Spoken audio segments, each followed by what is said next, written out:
Pelo sinal da Santa Cruz, livrai-nos Deus, nosso Senhor, dos nossos inimigos.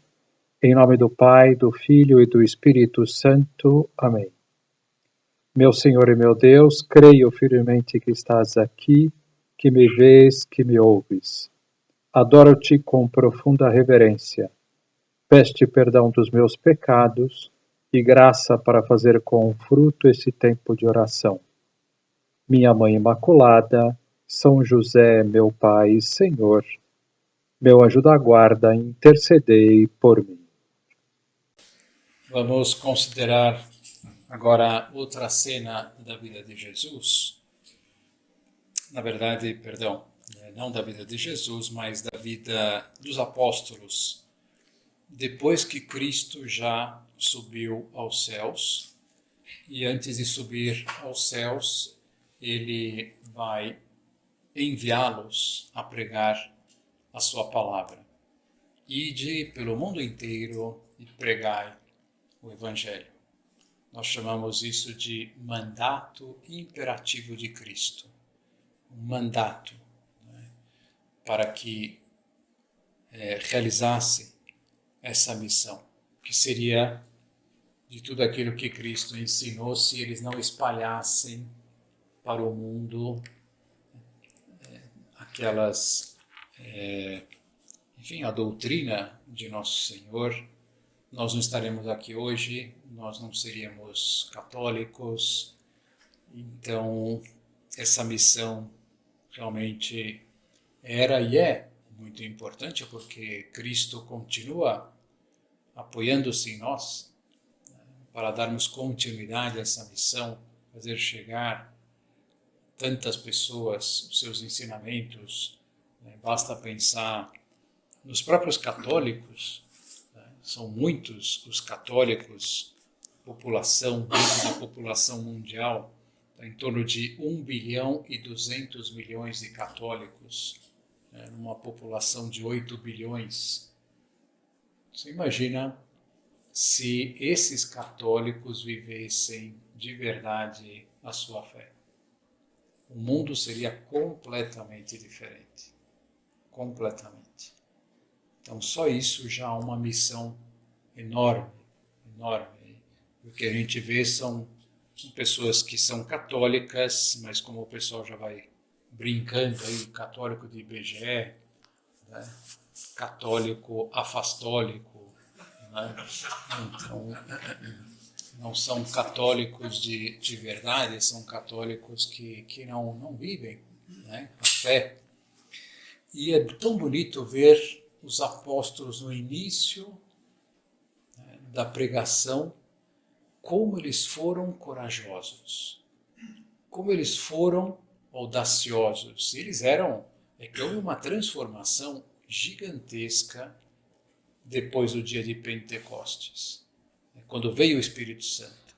Até a vinda do Espírito Santo, os apóstolos eles eram aqueles apóstolos que nós conhecemos, medrosos, mesquinhos, pouca fé, enfim, eram muito fraquinhos, né? Muito fraquinhos.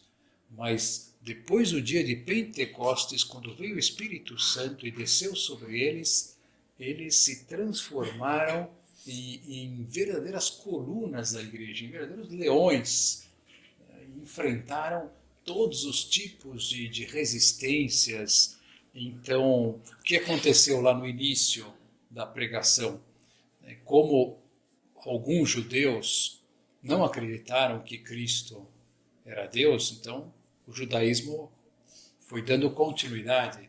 Então, continuava existindo o sumo sacerdote, continuava existindo o sinédrio, que era o conselho dos doutores da lei, dos fariseus e mestres da lei e tal. E chegou uma hora que eles vão proibir os apóstolos de falarem em nome de Jesus. Então, e o que acontece? Os apóstolos não deram importância a essa proibição e pregavam cada vez com mais liberdade e firmeza a doutrina de Nosso Senhor. E eram muitos os que se convertiam. Então, conta nos Atos dos Apóstolos, prenderam os apóstolos, levaram-nos de novo ao Sinédrio, e o sumo sacerdote os interrogou, dizendo: não vos ordenamos expressamente que não ensinasseis neste nome? Mas vós encheste Jerusalém com a vossa doutrina. E Pedro e os apóstolos replicaram: importa obedecer antes a Deus do que aos homens. E continuaram a anunciar a boa nova, sabendo que eles iam ser presos, iam ser torturados, como vai acontecer, e aconteceu. Mas eles não se intimidaram diante dessa missão tão importante de obedecer a Deus e pregar a sua palavra. A resistência, diz um autor espiritual, dos apóstolos em obedecer às ordens do Sinédrio não era orgulho, nem desconhecimento dos seus deveres sociais para com a autoridade legítima. Opõem-se porque se pretende impor-lhes uma ordem injusta que atenta contra a lei de Deus. Querem que eu faça algo que vai contra o querer de Deus. Lembram aos magistrados, com valentia, fortaleza e simplicidade, que a obediência a Deus é a primeira das obrigações. Então, conclui esse autor dizendo assim: que exemplo nos dão os apóstolos neste episódio narrado nos Atos dos Apóstolos? E através deste exemplo, os apóstolos nos ensinam que para viver o cristianismo não há outra forma do que sendo fortes e sabendo enfrentar as dificuldades que surgem no meio do nosso caminho. Não tem como ser cristão e não ser forte. Nosso Senhor já nos alertava dizendo que quem quiser ser meu discípulo, negue-se a si mesmo, tome a sua cruz e me siga. Que é o mesmo que dizer: quem quiser ser meu discípulo, seja forte e me siga. Porque o reino dos céus, nosso Senhor nos ensinou, os violentos o arrebatam, os fortes o conquistam. O reino dos céus não se conquista sem um grande empenho da nossa parte. Então, o tema dessa meditação é a virtude da fortaleza. Como é importante essa virtude para vivermos a nossa fé. E é bonito vermos Jesus, como ele viveu essa virtude. Vários episódios assim da vida de Nosso Senhor que nós perceberemos como Jesus vivia de um modo maravilhoso, extraordinário, né? A fortaleza. Por exemplo, numa ocasião, Jesus vai dizer assim, né, de que o Filho do Homem não tem onde reclinar a cabeça. Ou seja, que Jesus ele não tinha, né, um quarto, uma cama gostosa, já adaptada aos seus anos de idade, às suas, né, idiosincrasia, que ela fosse com tal espessura, com tal densidade, com uma colcha já perfeita, porque não é nem quente nem fria, e ao mesmo tempo a janela já fica semi-aberta, porque quando fica semi-aberta, né, isso aqui quando as pessoas vão ficando mais velhas, né, vai ficando assim, né, cada vez mais dependentes da cama, né, da sua cama. Né. O Filho do Homem não tem onde reclinar a cabeça, né, porque sua missão era espalhar a fé, espalhar a doutrina, e não tinha um lugar, né, era para onde ia, no lugar onde dava, ele dormia. Depois, outro sinal da fortaleza de Cristo, falar para uma multidão de pessoas. Não é?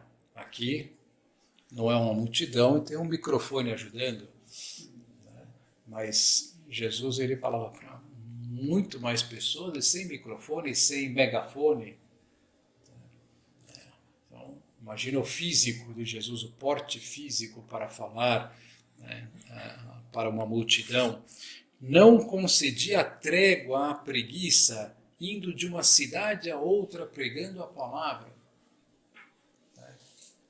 Não aparece lá no Evangelho, e Jesus se cansou, né, e decidiu refrescar a sua mente e foi para as Ilhas Maldivas, né, passar umas semanas lá e tal. Né. Não aparece, né? Nosso Senhor ali é uma vida sacrificada, dia a dia, uma entrega, e enfrentando os fariseus nas suas hipocrisias, na sua dureza, no orgulho, e não há dúvida nenhuma, nos últimos dias da sua vida, suportando com garbo todo tipo de dores e sofrimentos. A paixão, a famosa paixão de Jesus. Sem uma palavra de queixa. Sem uma palavra de queixa. Que impressionante é o exemplo de Jesus. Então, olhando para Jesus, nos perguntamos, será que eu tenho sido uma pessoa forte? Pessoa forte. Será que eu tenho sabido suportar os reveses de cada dia com garbo, com alegria? O que é suportar com garbo? É suportar com elegância. Elegância, que você não percebe que a pessoa está sofrendo, que está diante de uma grande contrariedade. Será que eu sei carregar a minha cruz assim? Será que eu tenho sabido ser forte para cumprir todas as obrigações que Deus me pede em cada dia? Há um autor espiritual que, em 2 parágrafos, ele vai nos situar o que é a virtude da fortaleza para nós no dia a dia. E aí nós vamos ver como ela é importante, como ela aparece o dia inteiro, a virtude da fortaleza. Ele vai dizer assim, como é importante saber permanecer onde se deve. Ocupar-se nas obrigações de cada momento sem ceder à tentação de mudar continuamente de lugar. Estou aqui agora trabalhando, sentei aqui em casa, home office e tal, sentei. 5 minutos depois, bateu a fome. Deixa eu ir até a geladeira, dar uma olhadinha o que tem lá e tal, aí volta, 8 minutos depois, poxa, mas agora estou com sede, então preciso tomar alguma coisa e tal. Como é importante saber permanecer onde se deve, ocupar-se nas obrigações de cada momento, sem ceder à tentação de mudar continuamente de lugar. Em todos os tipos de situações, né? Também para isso é necessária a verdadeira fortaleza, de modo a saborearmos a virtude humana e divina da paciência. É forte quem persevera no cumprimento do que entende dever fazer. Persevera no cumprimento do dever. Quem não mede o valor de uma tarefa exclusivamente pelos benefícios que recebe, mas pelo serviço que presta aos outros. Devemos pedir a Deus que nos ensine a ser fortes, não só em situações extraordinárias e difíceis, porque muitas vezes quando pensamos na virtude da fortaleza, já vem a imaginação coisas heróicas. Não sei, salvar uma pessoa num prédio que está pegando fogo e entrar ali num ato de coragem e fortaleza, ou situações, como vai dizer aqui, como a perseguição, um martírio, uma doença gravíssima e dolorosa, mas também essa virtude se vive nos assuntos ordinários de cada dia, pela constância com que trabalhamos, pelo sorriso com que quebramos a vontade de ficar sérios. pela palavra amável e cordial que temos para todos. Necessitamos de fortaleza para não ceder perante o cansaço, o comodismo ou o desejo de tranquilidade, para vencer o medo de cumprir deveres que custam. O homem teme por natureza o perigo, os aborrecimentos e o sofrimento. Por isso é necessário procurar homens valentes, não só nos campos de batalha, mas também nos corredores dos hospitais, ou junto ao leito da dor. Em suma, na tarefa de cada dia.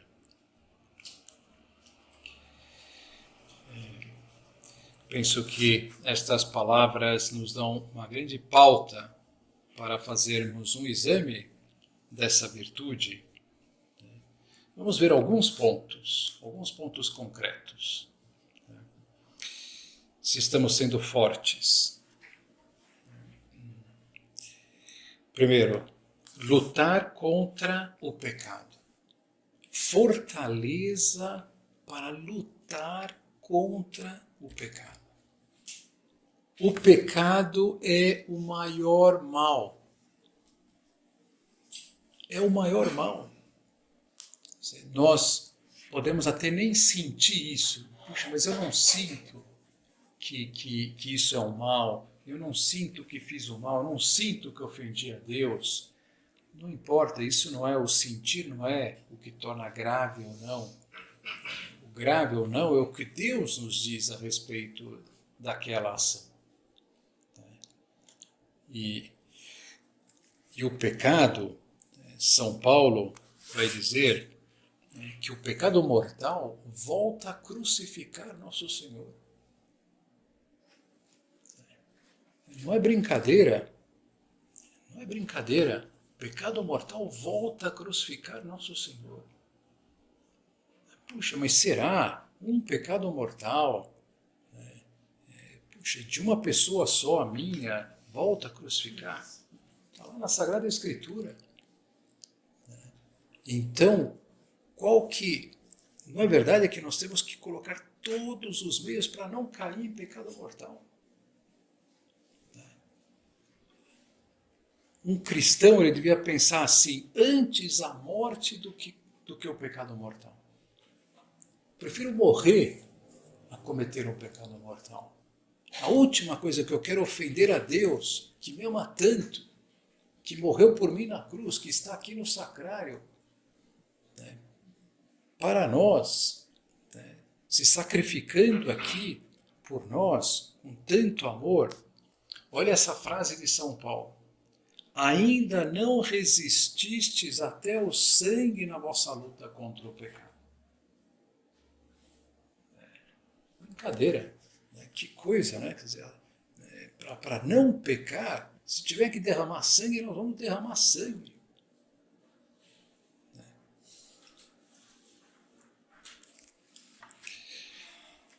Fortaleza para cumprir o dever. Fortaleza para cumprir o dever. E aqui agora entra São José Maria também, lógico que falava do pecado e da luta contra o pecado, mas o que era a mensagem principal que ele vem trazer a nós é a santidade no ordinário, né? Então ele vai falar muito do cumprimento do dever e o livro Caminho é um livro ali que toca, né, no nosso coração, na nossa alma. Estou me lembrando de uma história interessante, simpática, uma moça que conheceu o Opus Dei. Um dia eu estava falando com ela, foi numa casa do Opus Dei, e eu perguntei para ela como é que ela conheceu. E ela falou, olha, eu sou católica, praticante, tudo, meu namorado também. Um dia eu entrei numa livraria e fui escolher um livro para ele porque era o aniversário dele. Aí olhando os livros e tal, eu vi uma capa bonitinha lá, né, a capa de um livro lá que era cor de abóbora. Falei, puxa, assim, bacana esse livro aqui. Comprou, era o livro Caminho. Tá? e deu para o namorado. Né? Isso era no sábado, no aniversário dele. E aí tal, tiveram juntos domingo e tal. Ela, quinta-feira, ela perguntou, e aí, você está lendo o livro, está gostando? E ele falou assim, meu Deus do céu, eu já levei tanto soco no estômago lendo esse livro. Tanto soco no estômago. Eu nunca levei tanto soco no estômago. E a namorada falou, pô, eu também quero ler esse livro. E ela comprou um para ela e os dois ficaram apaixonados lá por São José Maria e começaram a frequentar a obra.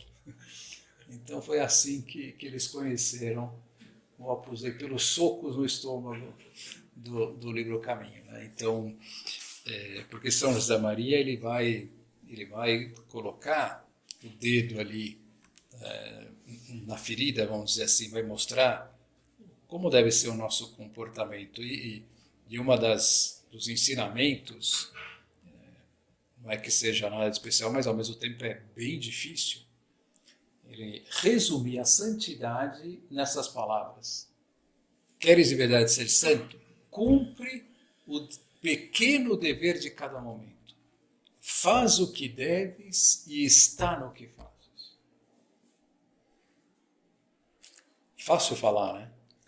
Agora, cumprir isso, que em cada momento nós façamos o que é para fazer, o que Deus quer que eu faça. Se não é para estar na cozinha, eu não vou estar na cozinha. Se não é para estar no YouTube, eu não vou estar no YouTube. Se não é para estar na Sport TV, eu não vou estar na Sport TV. Se não é para estar...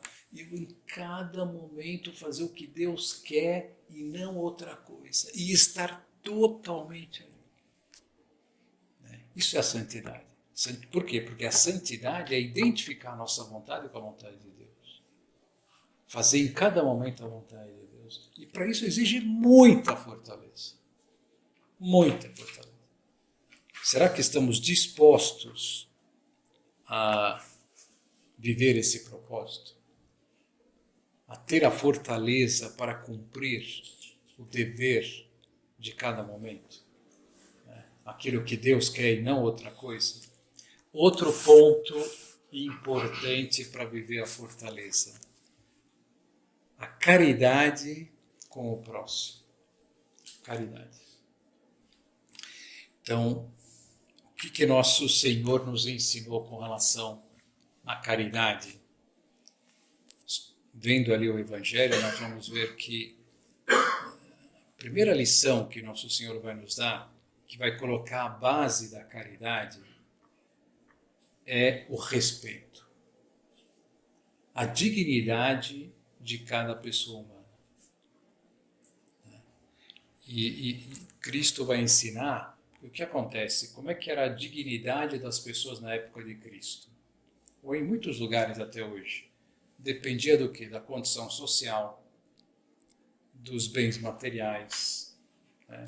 Se tem mais dinheiro, menos dinheiro, se tem mais fama, menos fama, fatores externos. E aí nosso Senhor vai ensinar que a dignidade está em ser filho de Deus.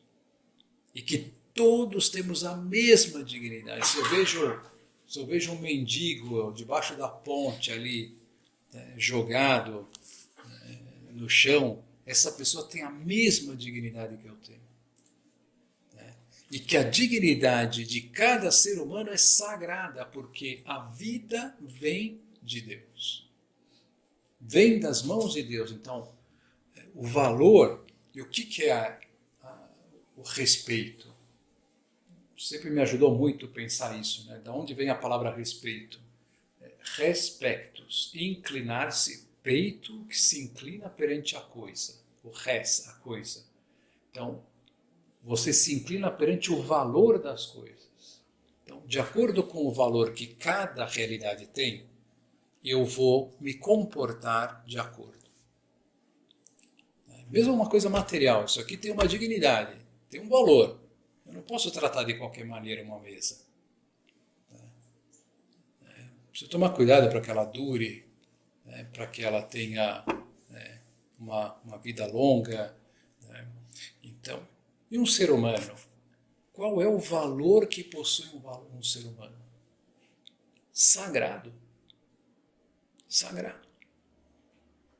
Se um objeto material que vocês têm apreço, vocês já tomam cuidado para não ter um risquinho, o meu carro, esse carro que eu comprei agora, que é híbrido. É híbrido. Esse carro é híbrido. Esse carro aqui é demais. Né? Ninguém vai tocar nele. Né? Nem chegue perto.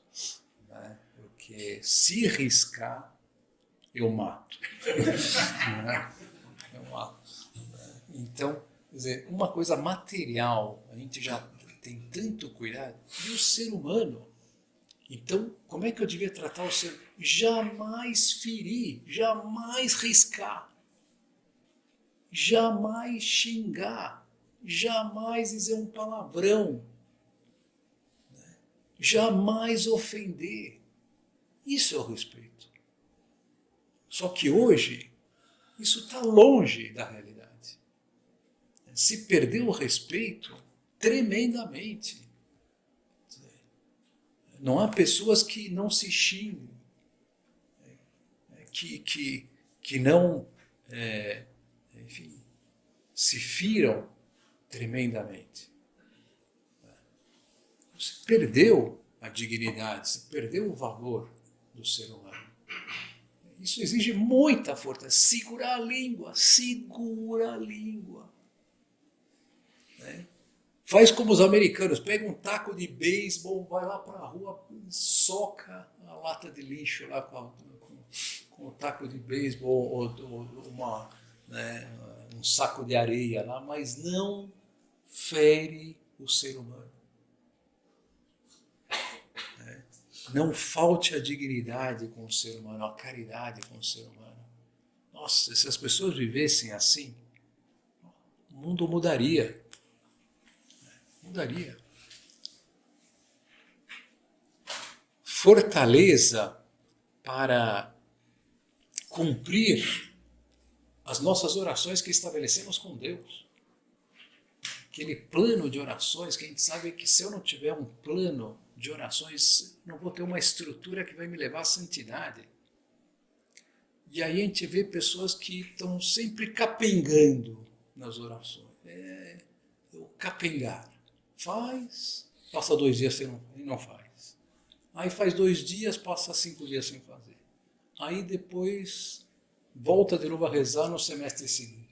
Aí depois não sei o quê. E a fortaleza para me comprometer com Deus. Me comprometer com Deus. Com aqueles momentos que eu vou dedicar a Ele. A Ele. Por fim, a fortaleza de falar de Deus para as pessoas.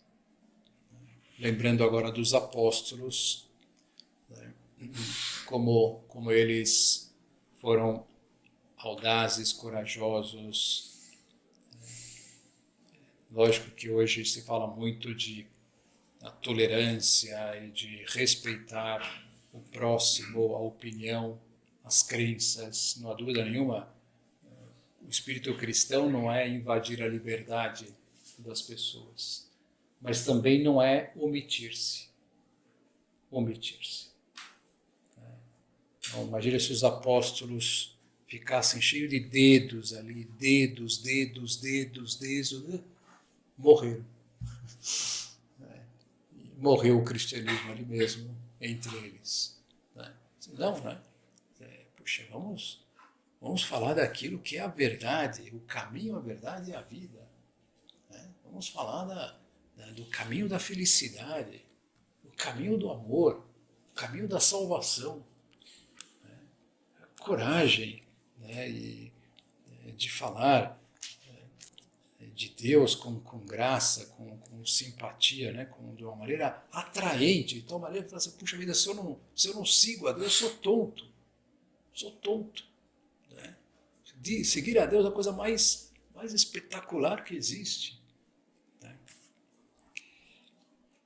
Vamos terminar essa meditação. Nossa Senhora viveu de uma maneira extraordinária a fortaleza, principalmente na dor, né? Como Nossa Senhora sofreu, né? E sofreu de modo extremo também na paixão de Jesus, vendo seu filho padecer e morrer. E sempre nós lembramos isso, que Nossa Senhora estava de pé junto da cruz.